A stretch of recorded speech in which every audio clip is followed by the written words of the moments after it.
We're here with Tim Chambers of Missouri Plain Folk of Sikeston, Missouri. And Tim is quite the expert on game boards and the history of game boards. Tim, how are you today? Terrific. How about telling those folks that may not know so much about game boards and the games of yesteryear what to look for and impart a little bit of your knowledge to us? Well, my focus, games are one of the oldest things. I mean, games were played in biblical times. They're antiquarian. But games in the United States weren't really played much until after the Civil War, during the Victorian period. At that point, when leisure time began to be available, then people needed something to do. There was no television, there was no movies. Games at home were a very popular thing.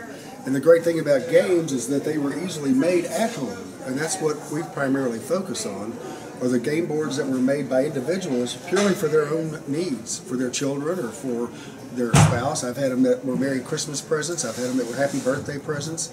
But the wonderful thing about them are their colors and their visuals. And we live in such a colorful visual period now with computer graphics. Everything's done in images, and game boards present a really happy image. And something that most of us at one time in our life, whether it was hi-ho cherry-o or checkers or Chinese checkers, we've all played games at some point. So most of us relate. So it's pretty easy for just about anybody of any age to relate to game boards and possibly even get interested in the history, which you've outlined so well. Do you have any recommendations for someone who is new to collecting game boards or someone who's just found a new interest in game boards, where they should start? Sure. One thing, basically game boards were made in some quantity, like I say, around the Civil War period and up to about World War II. That's the vast majority of homemade game boards. The earlier the board, quite frankly, generally the more valuable the board. Again, it's like everything else in the world of antiques. Age is a part of the factor. It's not the complete factor, because in game boards, for example, a handmade Monopoly board, which has to be after 1936, almost always commands 5 figures. It's just a very highly sought after homemade game board. But typically speaking, game boards that were done by sign painters and fancy painters of the 19th century tend to bring more money. Game boards from the Depression era, which were the vast majority of game boards were made, tend to be more affordable.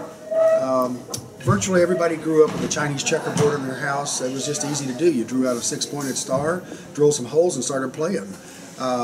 So honestly, and I tell this to my collectors at all levels, the single most important thing anytime you decide to buy a game board is that you like it. That's the whole bottom line. If you respond to it, if it appeals to you, that's the one for you. Not what somebody else tells you, or not because one is supposed to be more valuable.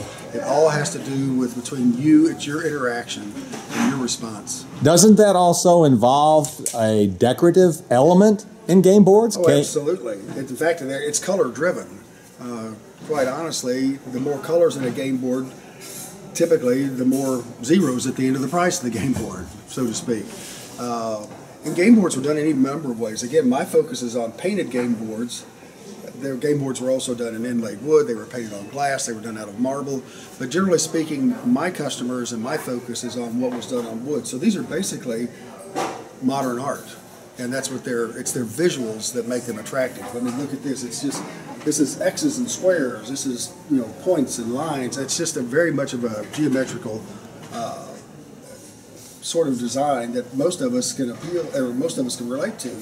If you will look, you can look at game boards, much like what you're looking at here. You can turn around and look at Navajo weavings and find the same elements. These are all things that we see in design. Now, Tim, you also wrote a book about game boards. Is that correct?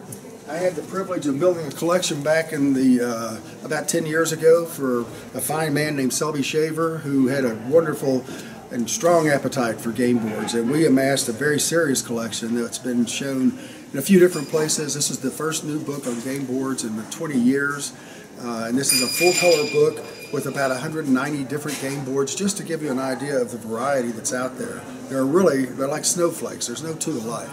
And if people were interested in purchasing your book, can they do that when you're at a show, or can they order that from you as well? They can. They can go to my website, which is simply MissouriPlainFolk.com, and purchase it right off the website. We ship daily. That's super. Thank you, Tim, so much. Thank you, Stelly. Uh-huh.